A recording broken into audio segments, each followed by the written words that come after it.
As Beth just said, my firm is called the Institute for Tomorrow. We're based in Richmond. Thank you for not making me get on a plane to come talk to you today, so that was good. Copies of these slides are available, so you don't have to take pictures of them. You millennials in the room, you can put your phones down and just pay attention. The copies are on the app of the slides, so that's good for you. As you heard, we try to help leaders today understand the trends that are impacting their industry and really the people who are shaping those trends. And I'm going to talk about how we look at that in just a minute. And as you just heard, we've worked with all kinds of organizations across the country, across the globe, in fact. We've done work in Australia, we've done work in Europe, we've done work in South America. It's been really interesting. We've done a lot of work in the community space and in helping local governments figure out what the future looks like for their community, for their region. And yes, we've been in real estate. So we know a little bit about everything. What I want to share with you are some things that we see impacting the real estate sector. And specifically, as we said, the name of this presentation is called Grow Your Business by Investing in Yourself and in Your Community. And I don't mean literally dollars, I mean other things. So we'll talk about that. Start with, the future isn't coming, the future's here. Today is already vastly different than where we were just, 10 years ago. Because I remember 10 years ago, I would teach my kids, you do not meet strangers on the internet, and you never get in a stranger's car. Okay. Right?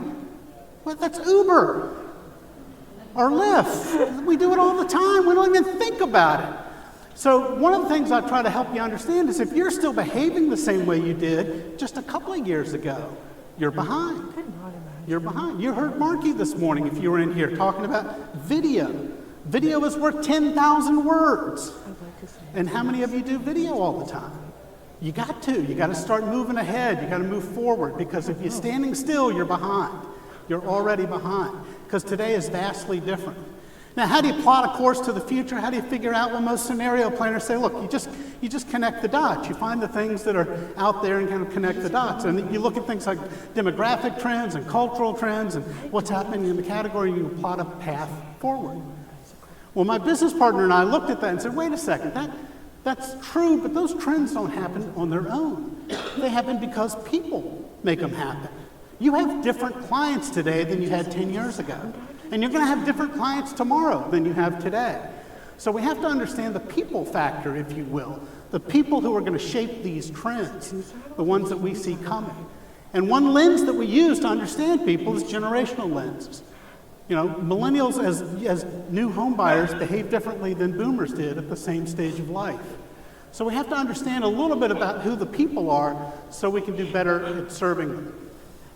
So what I want to do this morning is help you understand some things you can do to grow your business. And as I said, it's really trying to figure out what's ahead for real estate.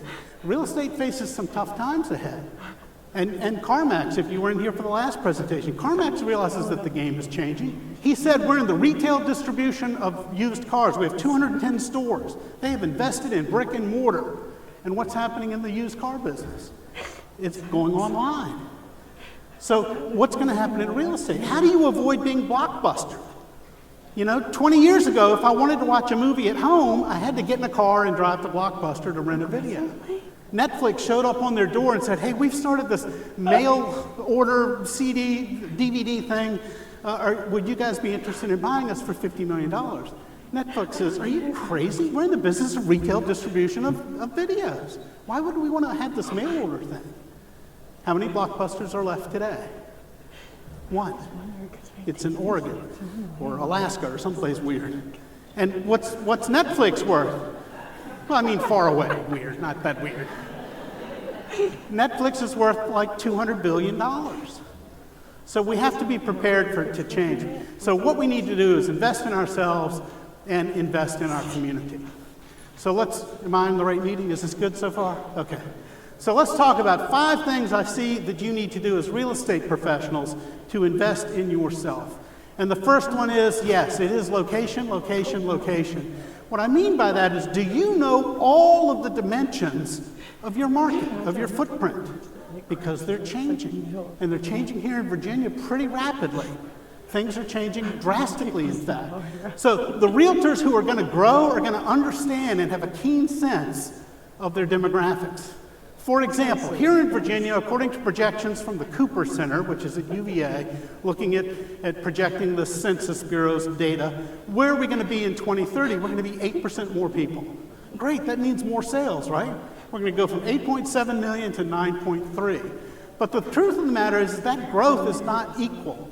It's not uniform across the state. It's only going to be in certain pockets. In fact, if you look at it, Virginia is part of a national trend that's been going on for 100 years, where we're moving from rural communities to more urban and suburban communities, that top bar. Virginia is the line underneath that we're basically tracking what's happening in the rest of the country. And here's how it shows up. Again, let's look at the numbers. According to the Cooper Center, right now in 2018, the latest data they published was in July of this year for last year. They said, look, in the last 8 years, Virginia's grown by 500,000. That's awesome. But where's that growth been? Would you believe that the 11 metropolitan areas across Virginia, and I'm going to show you what they are in just a minute, they grew by 547,000. And the rural areas shrunk. The non-metro areas got smaller. So where's your practice? Where's your agency? Are you in rural Virginia or are you in urban, suburban Virginia? Because that's what I mean by unequal growth. In fact, the 11 metropolitan areas, again, this is Census Bureau talking about what the metropolitan statistical areas are of Virginia, 106% of the growth. But it's actually more specific than that. It's actually more than that. It's really just Northern Virginia, Central Virginia, RVA, and the Tidewater Hampton Roads area. That's 94% of the growth in the last 8 years. So we're not growing everywhere in Virginia. We're growing in this golden crescent, it's called, between Washington all the way down through here.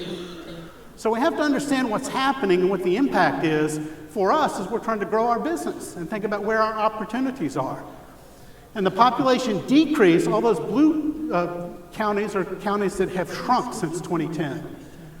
So that's what we're experiencing, unequal growth. And if you want more information, if you want detailed information about your particular area, they can even get down to the census tract and even zip code areas. The Cooper Center is a great resource. And you can email them, you can call them up and say, hey, I really am looking at such and such, and they'll give you that information. So the point is you've got to be local. You've got to know what's going on locally. The second thing is you really need to track the trends because there's a shift happening. There's a shift happening in America overall, and there's a shift happening here in Virginia. Virginia's demographics are changing, and they're changing pretty fast. And it can be a little confusing when you look at some of the numbers. I'll give you an example. The data says, and in fact, you've probably seen news reports about this in the last year, our birth rate has dropped here in the country. For the fourth year in a row, we're basically slowing down how many babies we're having. So what does that mean? Well, one of the things it means is we're not going to have as many kids in kindergarten 5 years from now. That's kind of how it works. And again, the University of Virginia, they track this kind of stuff. They're looking at Virginia's K through 12 student enrollment, and it's flattening out. Because we're having fewer babies, guess what happens in 5 years? Fewer kids in kindergarten. You know? And then what's going to happen in a dozen years? Fewer kids in high schools. And what's going to happen in colleges? Fewer kids in colleges. Demography is destiny. You have to understand what's happening. And again, it's uneven, and I'm going to show you some of that in just a minute. So, birth rates are down, yet Virginia's growing. That's interesting. It must mean people are moving here, right? No, actually people are moving out of Virginia. More people move out of Virginia than move in. The last 4 years, we've had an out-migration, they call it. And this is data that they look at where people are filing their IRS returns. So wait a second, we're having fewer births and people are moving out. How are we growing? Where's this growth coming from? This doesn't seem to make a whole lot of sense. There's the detail. So for 20-some years, we had people moving in. Now we have more people moving out than moving in. So the way that the Cooper Center says it is they've got this explanation. Though Virginia's population is not declining, it's now dependent on having more births than deaths to continue growing. Well, wait a second, what? I look at that and go, okay, we're aging and growing more slowly. I'm basically confused. How are we going to grow by 8.7 million to 9.3? I'm essentially confuzzled. I don't know about you. Are you confuzzled? So here's the deal. They're not talking about it in a way that makes sense to us. So let's talk about it in a way that makes sense. Here's what's happening. Another way to look at this data is that we are growing older. The future is we're growing older. Here in Virginia, well, let me ask you this. Where do we keep all our old people today? We conveniently store them down in Florida, right? Well, there's an age shift. We're seeing an age shift happening, not just nationally, but in Virginia too. We're growing from about 54 million people over 65 to 73 million. And in Florida today, for example, they're already at 20% over 65, but it's going to be that way here. It's going to be that way here in Virginia by 2030. That means 1 in 5 people walking around is going to be over 65. Maybe one way to think about it is right now in Virginia, 1 in 7 drivers is over 65, but by 2030 it's going to be 1 in 4. We're going to need those driverless cars, aren't we? Get us off the roads. So at the same time that we're growing older, these birth rates have declined. And we just talked about that. We saw the statistics. And the way that the social scientists like to talk about it is they talk about the population age pyramid. Because we've always, from the beginning of time, had more young people, fewer make it to young adult, fewer make it to midlife, and yeah, we get people to 80, 90, and beyond, but not that many. And they put it on a chart. They'll put men on one side and women on the other. They'll show 5-year increments. And they'll talk about, the age pyramid. It looks like a triangle. Well, here's what's happened in America since 1960. And the dark bars are the baby boomers. 1970, here's what it looks like. Here's 1980, 1990, 2000. Are you noticing a trend? 2010, projecting forward to 2020, 2030. Where's my triangle? It's gone. It's gone, and it's not just temporarily gone. It is permanently gone. We're never going back to that. We are going to have the same number of people at 18 as we have at 65, and at 63, and at 62, and at 61. It's only going to start dropping off once you get into your 80s. So that's a different dynamic. That's going to change. We say, forget the pyramid. We're like the Empire State Building. We're going to have equal numbers of youth, young adult, midlife, and a lot of people at 85 and older. It's going to be the fastest growing segment for the next 25 years, is 85 and older. So what is that going to mean? Well, the ratio of old to young, back in 1960, it was almost 4 to 1. Today, it's about half that, 1.7 to 1. And by 2030, it's 1 to 1. Under 18, over 65. That's going to change things. It's going to change everything. Here's a fun little statistic. Adult diaper sales are up 20%, baby diapers down 8%. So who are we selling houses to? Is maybe the question we have to ask. Where is the growth in Virginia coming from? So if we understand this, let's go back and look about this aging and growing more slowly. What it really means is this growth, this 8% growth we're going to see, is not exactly people moving in. It's not more babies being born. It's us not dying, quite honestly.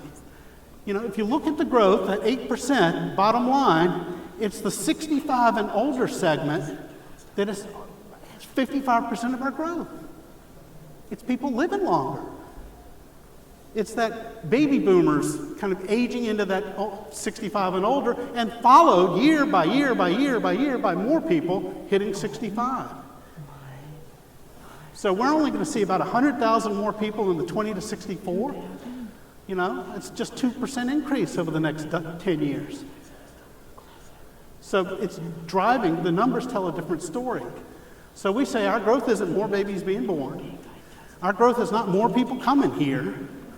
Our growth is more people over 65. More people over 60. So who are we selling houses to? If we're going to grow, where's the growth going to happen? And here's what I mean, it's unequal, because there's going to be winners and losers across the state. Here, how's it look for Richmond? Richmond's actually doing quite well, the Central Virginia, because it's a millennial magnet. We are going to see 10% growth, not 2% in that 20 to 64. But again, a big driver of the growth is people 65 and older. Same thing. So fewer, more. How about, oh, I don't know why that's in there twice. One of the things that the Cooper Center did was they said, well, let's look at the population pyramids for Virginia. We're already pretty much a pillar, if you will, or the Empire State Building. And they've done it and analyzed it across the state and looked at different regions.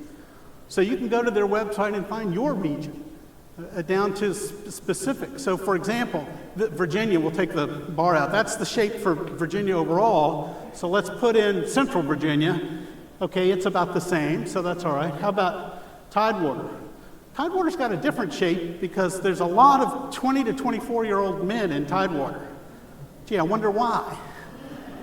It's got the Norfolk Naval Station, and then of course Oceana Air Force. So we've got all kinds of people there. This is like Virginia Beach population. Now the scale changed, so it looks a little funny, but it's pretty equal. It's more like the Empire State Building, quite honestly. This is Chesterfield County. I mean, you can get it down to the specifics. So you can go look at your county and say, well, what does it look like today, and what's it going to look like maybe in the future? So we can figure out who we're going to say. Here's Charles City County. It's a small county, but it's already upside down. You know? It's already upside down in terms of old and young. There's Norfolk City. It's obviously because of the naval station. So it's interesting to kind of do this exercise and see. Look at Virginia Beach. Virginia Beach is now projected not to grow over the next 2% growth when the state's growing 8%. Richmond's growing by 12%. What's going on down in Virginia Beach? Well, what's going on in Virginia Beach is, look at the change. It's 20,000 more over 65, and it's decreases in the others. Virginia Beach is becoming our Florida. You know, a retirement community. Isn't that interesting? Are they planning to build schools in Virginia Beach? They shouldn't. They're not going to need them. They're not going to need more. They're going to be about the same. Now, this can change. This is just a projection. This can change if CarMax decides to move their headquarters to Virginia Beach. Guess what? You're going to get a lot of young people come working at CarMax. You know, those kinds of things can happen. But you have to understand, the point of this is you have to understand the trends and how they're impacting your location so you can figure out where your business opportunity is. It is not in selling houses to millennials in Virginia Beach. They're not there. They're not coming. So what do? How do we figure that out? Here's another one. I looked at Stanton, Waynesboro, you know, a smaller community. Same thing. They're going to grow 5%, but where's that growth? It's all in the 65 plus. We don't hear legislators, we don't hear local government, we don't hear people think. When we shared those numbers with the Virginia Beach City Council recently, they'd never seen that and had no idea. That's not their fault, but as leaders in the community, we got to be aware of this and understand where the market's going, because it is changing. It's changing rapidly. So fewer younger people, more older people. That's our future. That's the biggest trend you have to understand. And then go do the work. Go look and see what's happening in your particular location using data from the Cooper Center. That's how you'll understand how to invest in yourself and grow your business. Now, it's impacting. This age shift is going to impact local governments and local organizations. There was a story not too long ago in the Post up in Washington that said in Fairfax County, they discovered that they are having 40% of the volume of emergency calls are people 65 and older. I've fallen and can't get up. You know, I broke a hip. And 2 fire trucks and an EMS vehicle show up in heavy gear to help grandma get up. That's not very cost effective. And think about those rural counties of Virginia, Nelson County, places out west. They're going to be at 30% 65 and older. 1 in 3 people are going to be over 65 in those communities. So what kind of services are they going to need to provide? What kind of resources? So realtors are going to grow if they have a keen sense of the local level demographic dynamics. If you know that, then you can plot out your future and figure out a path forward. And for example, in Chesterfield County, some of the projections said that we're going to go from about 346,000 people there today to about 395,000. So the question I ask is, okay, who's coming and what housing will they need? Well, is it really people coming, or is it people just staying there, aging, living longer? Because they're in housing. So what are the implications? So you have to go look at things like the long-term strategic plan at the county The county last year was putting together a draft. You need to pay attention to the comprehensive plan. They're thinking about this stuff. Where are they going to put people if they do have new people come in? And I was surprised to see, well, maybe not surprised, I was delighted to see, I should say, that on the comments on the draft plan, Richmond Association of Realtors, Laura Lafayette's organization, was all over that. Yeah, shut up. So if you're not involved and engaged and understand what the comprehensive plan is for your community, you're behind. Because somebody is paying attention to it, somebody's thinking about it. So you got to look at what are the local housing preferences for your community.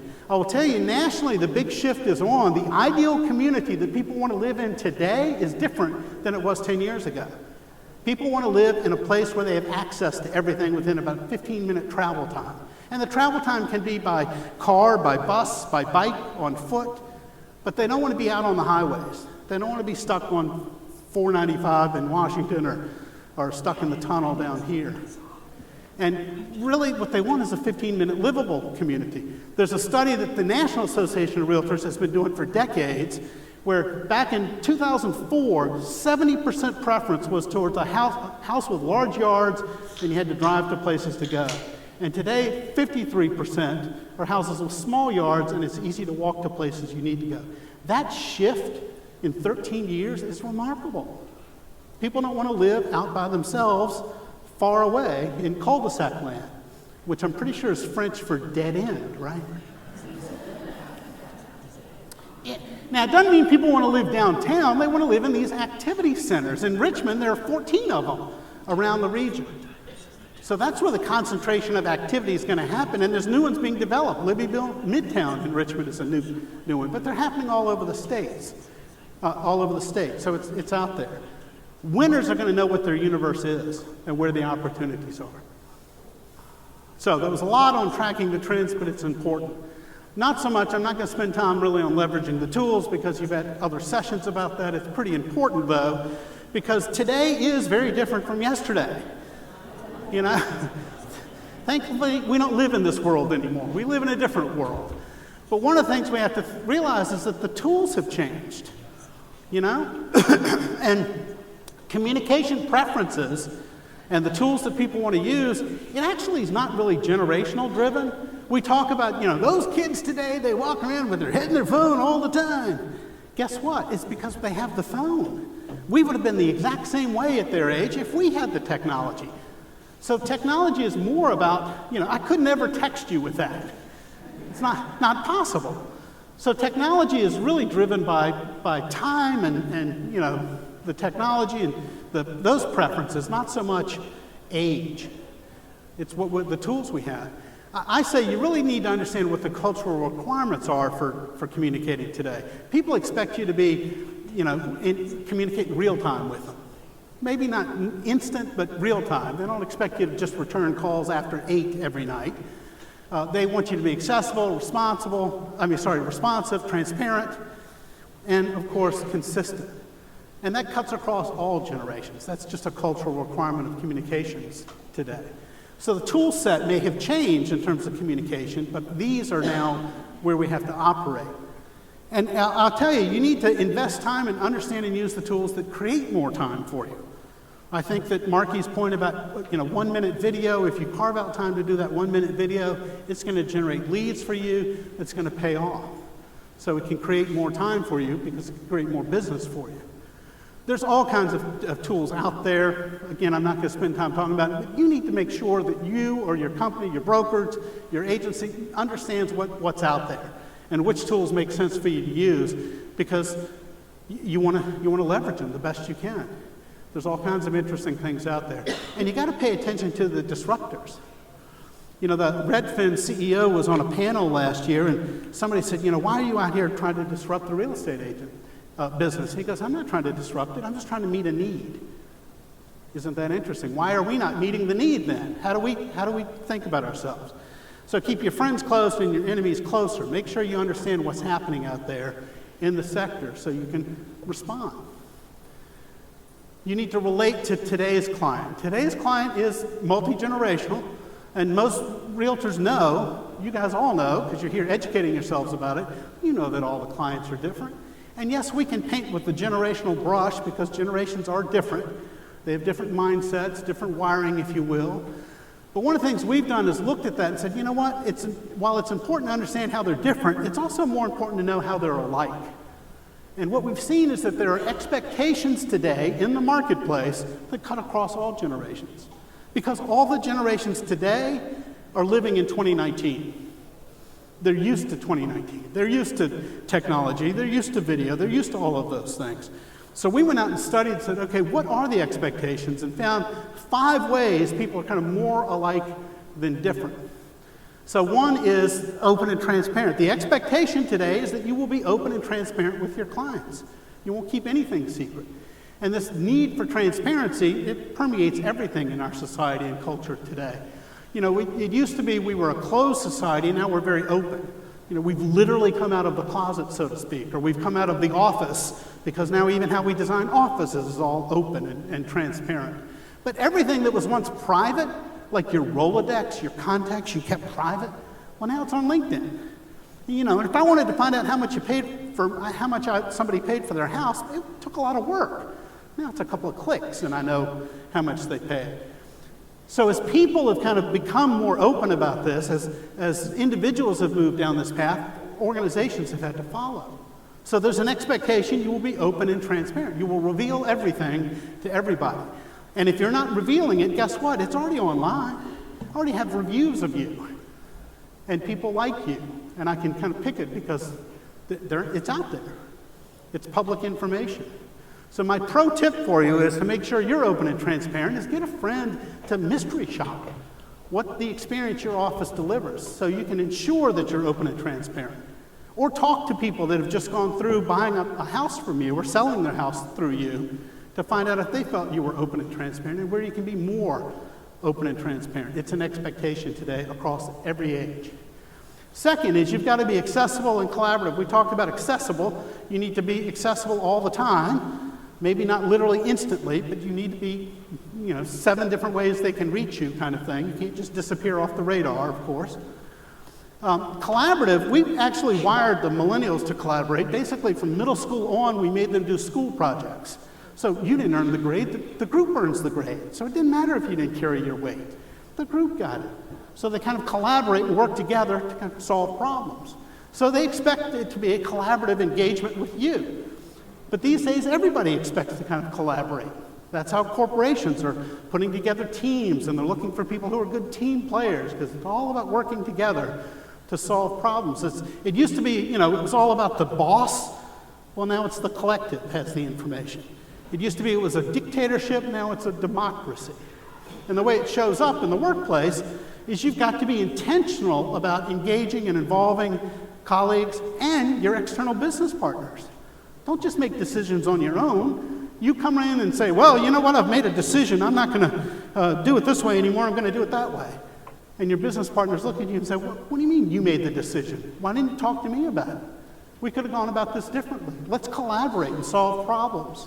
Let's work together. So that's an expectation people have, is you don't dictate, you collaborate. Third tip is you got to be flexible. We all know the need for flexibility is out there. The old way, it was all about, this is the way we do it. You have to conform to us. Now it's all about what they need. And how do I conform to them? We've got to be super flexible out there. And as I said, you may say, well, I don't use texting. I only call. And you have to leave me a voicemail. How many of you leave voicemails anymore? Who listens to voicemail anymore? You got to change. You got to change what's going on. So you have to be flexible. And you need to understand that your clients with families expect flexibility because they got to deal with it. They're running off here to take kids to soccer and they're taking care of their parents. They've got all kinds of issues. So you can't be rigid. You've got to be super flexible. So a pro tip is keep in mind that it works both ways. You got to ask your clients to be flexible too because you got a life too. Your weekends are not exclusively for clients. And you need to demonstrate your flexibility to your partners as well. So flexibility is key. Fourth is trustworthy. And we were talking about in the CarMax thing about trustworthy. Interesting things happen with trust. We don't trust anybody anymore. At least we don't trust individuals. We don't trust institutions. It's at historic lows. Gallup's been tracking it for decades, And there's only 3 institutions that get trust above 50%. The military, small business, and police. And you can talk all you want about the president, but look at Congress. It's at the bottom of the list. We don't trust anybody anymore. And it's true, trust in government is down, been down ever since Nixon. No surprise there. Trust in others is down. Trust across generations, the Gen Xers and the millennials are less trusting than the other generations. What the heck has happened? Why do we not trust anybody anymore? What's happened is trust has shifted.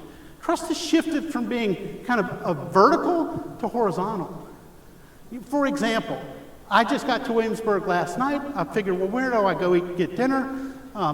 Who should I do? Oh, I know what. I'll pull up the the Williamsburg newspaper and read the one reviewer's review of restaurants. No, I didn't. I went to Yelp and I looked to see what did the crowd say about restaurants in Williamsburg. We trust the wisdom of the crowd over the experts, the individuals. And examples are everywhere. Now, it's not just that you're being rated as the seller, you're being rated as a buyer. You ride Uber, and if you misbehave in that car, guess what? Uber dings you. Or you go to an Airbnb, you get dinged as a consumer.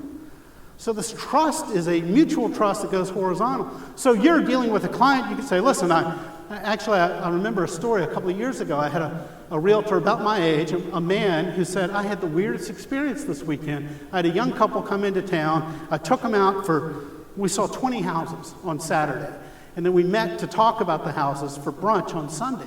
And the guy comes in and sits down across me. He's in his early 30s. And he says, listen, I just want you to know that I checked up on you. This guy had been in real estate for 30-some years. He goes, what do you mean you checked up on me? He goes, I went and read all the reviews.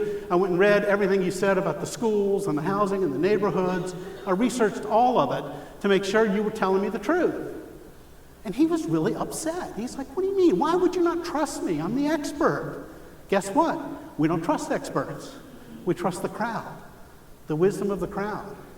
So what that means is you've got to make sure that your reputation, that you're managing it, that you understand what people are saying. Do you have people writing reviews about you? Have you asked people to write reviews about you and to publish it up there? Don't just wait for it to happen naturally. Be intentional about it. Ask for it. So my pro tip is get clients to post reviews and you pay attention to them. See what they're saying. And you comment on them. If they say something that, wasn't good, make a comment. Apologize or explain or whatever.